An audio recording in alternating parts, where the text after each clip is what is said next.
Hi, welcome to ಈಶಾನ್ಯ academy Shivamogga. ನಾನು ನಿಮ್ಮ ಪ್ರಕಾಶ್ ಮಂಡಗಟ್ಟ. ಇಂದು ಗುಪ್ತರು ಮತ್ತು ಸಮುದ್ರಗುಪ್ತನ ಸಾಧನೆಗಳ ಕುರಿತಾಗಿ ಸಂಕ್ಷಿಪ್ತ ಮಾಹಿತಿಯನ್ನು ತಿಳ್ಕೊಳ್ಳೋ ಪ್ರಯತ್ನ ಮಾಡೋಣ.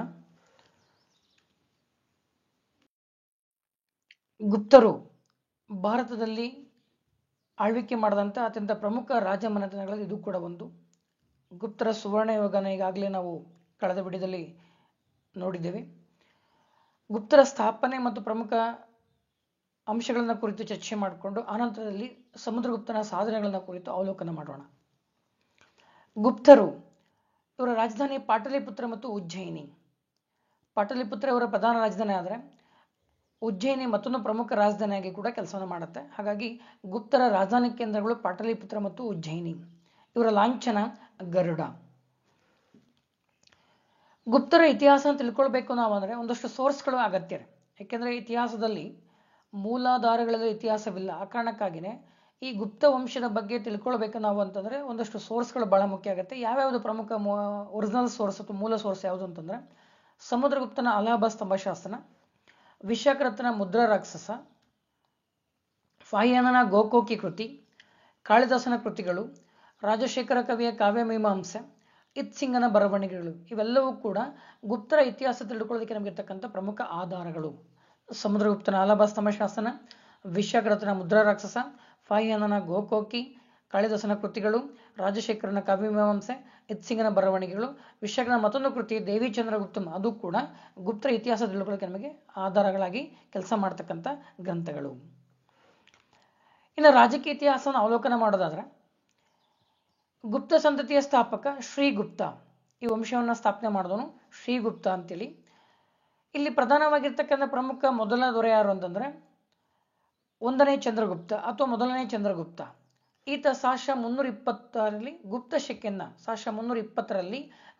ಶಕೆಯನ್ನ ಆರಂಭಿಸ್ತಾನೆ. ಮೊದಲನೇ ಚಂದ್ರಗುಪ್ತ ಅಥವಾ ಒಂದನೇ ಚಂದ್ರಗುಪ್ತ ಗುಪ್ತರ ಪ್ರಮುಖ ದೊರೆಗಳಲ್ಲಿ ಆರಂಭಿಕ ದೊರೆಗಳಲ್ಲಿ ಒಬ್ಬನು.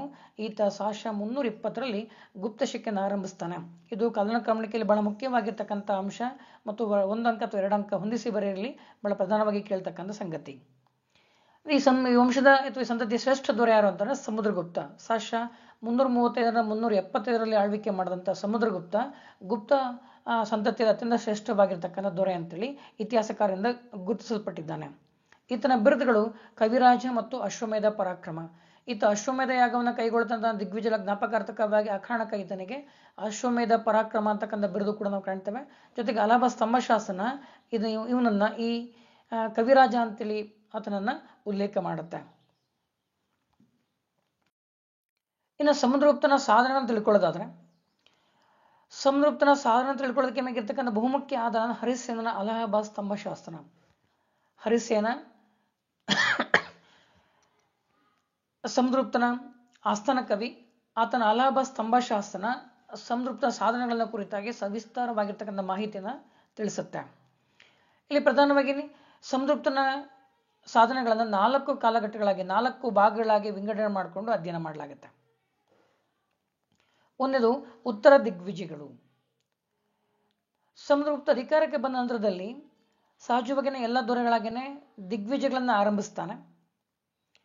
ಇಲ್ಲಿ ಉತ್ತರ ಭಾರತ ಆರ್ಯಾವರ್ತ ಅಂತ ಏನು ಕರೀತೇವೆ, ಉತ್ತರ ಭಾರತವನ್ನ ಆರ್ಯಾವರ್ತ ಅಂತೇಳಿ ಕರೀತೇವೆ ಅಂತೇಳಿ ಮೊದಲನೇ ಚಾಪ್ಟರ್ಲ್ಲಿ ನೀವು ತಿಳ್ಕೊಂಡಿದ್ದೀರಿ. ಆರ್ಯಾವರ್ತನ ಮೇಲಿನ ವಿಜಯವನ್ನೇನಿದೆ ಅದನ್ನ ದಿಗ್ವಿಜಯ ಅಂತೇಳಿ ಕರ್ಕೊಳ್ತಾನೆ. ಯಾಕೆಂದ್ರೆ ಇಲ್ಲಿ ಪ್ರಧಾನವಾಗಿ 9 ಅರಸರನ್ನು ಸೋಲಿಸಿ ಅವರ ರಾಜ್ಯಗಳನ್ನ ತನ್ನ ಸಾಮ್ರಾಜ್ಯಕ್ಕೆ ವಿಲೀನ ಮಾಡ್ಕೊಳ್ತಾನೆ. ಆ ಕಾರಣಕ್ಕೆ ಉತ್ತರ ದಿಗ್ವಿಜಯಗಳು ಅಂತ ಕರ್ಕೊಳ್ತೇವೆ. ಆರ್ಯಾವರ್ತರ 9 ಅರಸರು ಯಾರ್ಯಾರು ಅಂತ ನೋಡೋದಾದ್ರೆ ನಂದಿನ್, ಬಾಲವರ್ಮ, ಚಂದ್ರವರ್ಮನ್, ಅಚ್ಯುತ, ನಾಗದತ್ತ, ನಾಗಸೇನ, ಗಣಪತಿ ನಾಗ, ಮಾತಿಲ, ರುದ್ರದೇವ ಹೀಗೆ 9 ಜನ ಅರಸರನ್ನು ಉತ್ತರ ಭಾರತದಲ್ಲಿ ಸೋಲಿಸಿ ಅವರ ರಾಜ್ಯಗಳನ್ನ ಗುಪ್ತ ಸಾಮ್ರಾಜ್ಯದ ಭಾಗವಾಗಿ ಸೇರಿಸ್ಕೊತಾನೆ. ಇನ್ನು ಎರಡನೇದಾಗಿ ಅರಣ್ಯ ರಾಜ್ಯಗಳ ಆಕ್ರಮಣ. ವಿಂಧ್ಯ ಪರ್ವತರ ಪ್ರಧಾನವಾಗಿರ್ತಕ್ಕಂಥ ಕೆಲವು ಅರಣ್ಯ ರಾಜ್ಯಗಳನ್ನು ಕೂಡ ಆಕ್ರಮಿಸಿಕೊಂಡು ತನ್ನ ಸಾಮ್ರಾಜ್ಯದ ಭಾಗಗಳನ್ನಾಗಿ ಮಾಡ್ಕೊಳ್ತಾನೆ. ಸಮುದ್ರಗುಪ್ತ ಆಕ್ಯುಪೈ ಮಾಡಿಕೊಂಡಂತಹ ಪ್ರಮುಖ ಅರಣ್ಯ ರಾಜ್ಯಗಳು ಯಾವುದು ಅಂತಂದ್ರೆ ಜಬ್ಬಲ್ಪುರ, ರೇವ, ನಾಗಪುರಗಳ ಮತ್ತು ಬಾಗೆಲ್ಕಂಡ. ಜಬ್ಬಲ್ಪುರ, ರೇವ ಮತ್ತು ನಾಗಪುರಗಳು ಹಾಗೆಯೇ ಬಾಗೆಲ್ಕಂಡ ಈ 4 ಪ್ರದೇಶಗಳನ್ನ ಜಬ್ಬಲ್ಪುರ, ರೇವ, ನಾಗಪುರ ಮತ್ತು ಬಾಗೆಲ್ಕಂಡ ಇವು ವಿಂಧ್ಯ ಪರ್ವತದಲ್ಲಿ ಬರ್ತಕ್ಕಂಥ ಅಡವಿ ರಾಜ್ಯಗಳು, ಅರಣ್ಯ ರಾಜ್ಯಗಳು. ಈ ಅರಣ್ಯ ರಾಜ್ಯಗಳನ್ನು ವಶಪಡಿಸಿಕೊಂಡು ತನ್ನ ಸಾಮ್ರಾಜ್ಯದ ಭಾಗವನ್ನಾಗಿ ಮಾಡಿಕೊಳ್ತಾನೆ. ಇನ್ನು ಮೂರನೇದಾಗಿ ದಕ್ಷಿಣದ ದಿಗ್ವಿಜಯಗಳು. ಇಲ್ಲಿ ಉತ್ತರ ಭಾರತನ ಗೆದ್ದಂತಹ ಸಮುದ್ರಗುಪ್ತ ದಕ್ಷಿಣ ಭಾರತನ ಗೆಲ್ಲುವಂತ ಪ್ರಯತ್ನವನ್ನು ಆರಂಭಿಸ್ತಾನೆ. ಆ ನಿಟ್ಟಿನಲ್ಲಿ ಆ ವಿಂಧ್ಯ ಪರ್ವತನ ದಾಟ್ಕೊಂಡೇ ಬರಬೇಕಾಗಿರೋ ಸಂದರ್ಭದಲ್ಲಿ ಆ ಅರಣ್ಯ ರಾಜ್ಯಗಳನ್ನ ಗೆದ್ದದನ್ನು ಕೂಡ ನಾವು ಉಲ್ಲೇಖ ಮಾಡಿಕೊಳ್ತೇವೆ. ಇದು ದಕ್ಷಿಣ ಭಾರತ ಮೇಲೆ ದಾಳಿ ಮಾಡಿ ಸುಮಾರು 12 ರಾಜರುಗಳನ್ನ ಸೋಲಿಸಿ ಕಪ್ಪ ಕಾಣಿಕೆಯನ್ನು ವಸೂಲು ಮಾಡ್ತಾನೆ.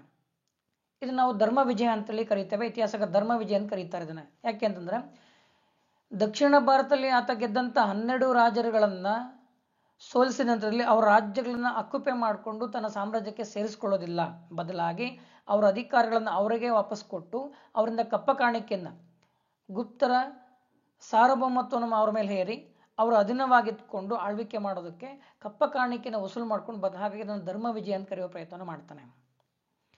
ಇಲ್ಲಿ ಪ್ರಧಾನವಾಗಿ ಕೆಲ ರಾಜರನ್ನ ಮಾತ್ರ ಉಲ್ಲೇಖ ಮಾಡಿದ್ದಾನೆ. 12 ರಾಜರುಗಳಲ್ಲಿ ಕೆಲ ರಾಜರನ್ನ ಮಾತ್ರ ಉಲ್ಲೇಖ ಮಾಡಿದ್ದಾನೆ.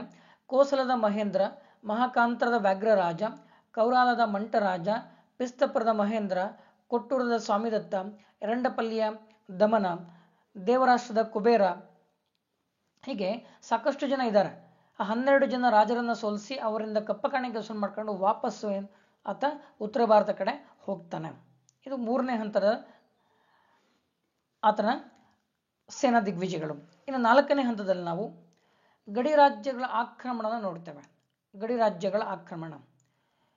ತನ್ನ ಸಾಮ್ರಾಜ್ಯದ ಗಡಿಗಳಲ್ಲಿದ್ದ ಪ್ರಮುಖ ರಾಜ್ಯಗಳನ್ನ ಅಕ್ಯುಪೈ ಮಾಡಿಕೊಂಡು ಅವುಗಳನ್ನ ತನ್ನ ಭಾಗಗಳನ್ನಾಗಿ ಮಾಡಿಕೊಳ್ತಾನೆ. ಅದು ಯಾವುದು ಅನ್ನೋದರೆ ಅಸ್ಸಾಮಿನ ಕಾಮರೂಪ, ಬಂಗಾಳದ ಸಮತಟ, ಪಂಜಾಬಿನ ಕರ್ತರಿಪುರ ಮತ್ತು ರೋಹಿಲ್ಖಂಡ. ಅಸ್ಸಾಮಿನ ಕಾಮರೂಪ, ಬಂಗಾಳದ ಸಮತಟ, ಪಂಜಾಬಿನ ಕರ್ತರಿಪುರ ಮತ್ತು ರೋಹಿಲ್ಖಂಡ ಈ ಗಡಿ ರಾಜ್ಯಗಳನ್ನ ಆಕ್ಯುಪೈ ಮಾಡಿಕೊಂಡು ಅವುಗಳನ್ನು ತನ್ನ ರಾಜ್ಯದ ಭಾಗಗಳನ್ನಾಗಿ ಮಾಡಿಕೊಳ್ತಾನೆ. ಹೀಗೆ ಸಾಕಷ್ಟು ದಿಗ್ವಿಜಯಗಳನ್ನು ಕೈಗೊಳ್ಳುವ ಮೂಲಕವಾಗಿ ಗುಪ್ತ ಸಂತತಿಯಲ್ಲಿ ಅತ್ಯಂತ ಶ್ರೇಷ್ಠ ದೊರೆಯಾಗಿ ಸವಿಸ್ತಾರವಾದ ಸಾಮ್ರಾಜ್ಯನ ಆಳ್ವಿಕೆ ಮಾಡಿದಂಥ ಜೊತೆ ಸ್ವತಃ ಕವಿಯಾಗಿ ಕೃಷ್ಣಚರಿತ ಎಂಬ ಗ್ರಂಥನೂ ಕೂಡ ಉಲ್ಲೇಖ ಬರೆದಿದ್ದಾನೆ. ಅಲಭ ಸ್ತಂಭಶಾಸ್ತ್ರದಲ್ಲಿ ಆತನನ್ನ ಕವಿರಾಜನ್ ಕರೆಯಲಾಗುತ್ತೆ. ಜೊತೆಗೆ ಈ ಎಷ್ಟು ದಿಗ್ವಿಜಯಗಳ ಜ್ಞಾಪಕಾರ್ಥಕವಾಗಿ ಆತ ಅಶ್ವಮೇಧ ಪರಾಕ್ರಮ ಅಂತಕ್ಕಂಥ ಬಿರುದನ್ನ ಪಡ್ಕೊಂಡಿದ್ದ. ಆ ಕಾರಣಕ್ಕಾಗಿನೇ ಅವನನ್ನ 8 ರೀತಿಯ ಚಿನ್ನದ ನಾಣ್ಯಗಳನ್ನ ಇಲ್ಲಿ ಅಶ್ವಮೇಧ ಪರಾಕ್ರಮ ಅಂತಲ್ಲಿ ಏನು ಅಶ್ವಮೇಧ ಯಾಗದ ಒಂದು ಪ್ರಮುಖ ನಾಣ್ಯವನ್ನು ಕೂಡ ಹೊರಡಿಸಿದ ಉಲ್ಲೇಖ ಮಾಡ್ಕೊಳ್ತೇವೆ. 8 ಬಗೆಯ ಚಿನ್ನದ ನಾಣ್ಯಗಳನ್ನು ತನ್ನ ದಿಗ್ವಿಜಯದ ಜ್ಞಾಪಕಾರ್ಥಕವಾಗಿ ಆತ ಅಚ್ಚು ಹಾಕಿಸ್ತಾನೆ ಅನ್ನೋ ಇತಿಹಾಸದಲ್ಲಿ ದಾಖಲಾಗಿರೋದನ್ನು ಕಾಣ್ತೇವೆ. ಇದು ಅಶ್ವಮೇಧ ಪರಾಕ್ರಮ ಅಥವಾ ಅಶ್ವಮೇಧ ಯಾಗವನ್ನು ಮಾಡಿದಂಥ ಸಂಕೇತಕವಾಗಿರ್ತಕ್ಕಂಥ ಒಂದು ಪ್ರಮುಖ ಚಿನ್ನದ ನಾಣ್ಯ. ಈತನ ಸಾಮ್ರಾಜ್ಯ ವಿಸ್ತಾರನ ಗಮನಿಸೋದಾದ್ರೆ ಉತ್ತರದಲ್ಲಿ ಮತ್ತು ಉತ್ತರ ದಕ್ಷಿಣವಾಗಿ ಕಾಶ್ಮೀರದಿಂದ ತಮಿಳುನಾಡು ಮತ್ತು ಪೂರ್ವ ಪಶ್ಚಿಮವಾಗಿ ಬಂಗಾಳದಿಂದ ಪಂಜಾಬಿನವರೆಗೆ ಈತನ ಒಂದು ಸಾಮ್ರಾಜ್ಯ ಹಬ್ಬಿತ್ತು ಅನ್ನೋದು ನಾವಿಲ್ಲಿ ಗಮನಿಸ್ಕೊತೇವೆ. ಇಲ್ಲಿ ಮ್ಯಾಪಲ್ಲಿ ಕೂಡ ಕಾಣ್ತಾ ಇದೆ ನಿಮಗೆ. ಇಲ್ಲಿ ಏನು ಆರೋ ಮಾರ್ಕ್ ಆಗಿದೆ. ಪಾಟಲಿಪುತ್ರದಿಂದ ಆತ ವಿಂಧ್ಯ ಪರ್ವತದಿಂದ ಆಡ್ಕೊಂಡು ಅಡವಿ ರಾಜ್ಯಗಳನ್ನು ಗೆದ್ದುಕೊಂಡು ಹೀಗೆ ದಕ್ಷಿಣ ಭಾರತದ 12 ರಾಜರನ್ನು ಸೋಲಿಸಿ ವಾಪಸ್ ಪಾಟಲಿಪುತ್ರಕ್ಕೆ ತೆರಳುತ್ತಾನೆ ಅನ್ನೋದನ್ನು ಇಂಡಿಕೇಟ್ ಮಾಡಿದ್ದೇವೆ. ಹಾಗಾಗಿ ಇಲ್ಲಿ ಈ ಪ್ರದೇಶಗಳನ್ನ ಆತ ಆಕ್ಯುಪೈ ಮಾಡಿಕೊಂಡು ಸಾಮ್ರಾಜ್ಯದ ಭಾಗವನ್ನಾಗಿ ಮಾಡ್ಕೊಳ್ಳಿಲ್ಲ. ಅವನು ಕೇವಲ ಉತ್ತರ ಭಾರತದಲ್ಲಿ ಗೆದ್ದಂಥ ಪ್ರದೇಶಗಳನ್ನ, ಗಡಿ ರಾಜ್ಯಗಳನ್ನ, ಅಡವಿ ರಾಜ್ಯಗಳನ್ನ ಮಾತ್ರ ಆತ ಸಾಮ್ರಾಜ್ಯದ ಭಾಗವನ್ನಾಗಿ ಮಾಡ್ಕೊಳ್ತಾನೆ. ಹಾಗಾಗಿ ಅವನ ಕಾಲಾವಧಿಯಲ್ಲಿ ಗುಪ್ತ ಸಾಮ್ರಾಜ್ಯ ಇಷ್ಟು ವ್ಯಾಪ್ತಿಯನ್ನು ಒಳಗೊಂಡಿತ್ತು. ಉತ್ತರದಲ್ಲಿ ಕಾಶ್ಮೀರದಿಂದ ದಕ್ಷಿಣದಲ್ಲಿ ತಮಿಳುನಾಡಿನವರೆಗೆ ಅಂತ ಹೇಳ್ತೇವೆ.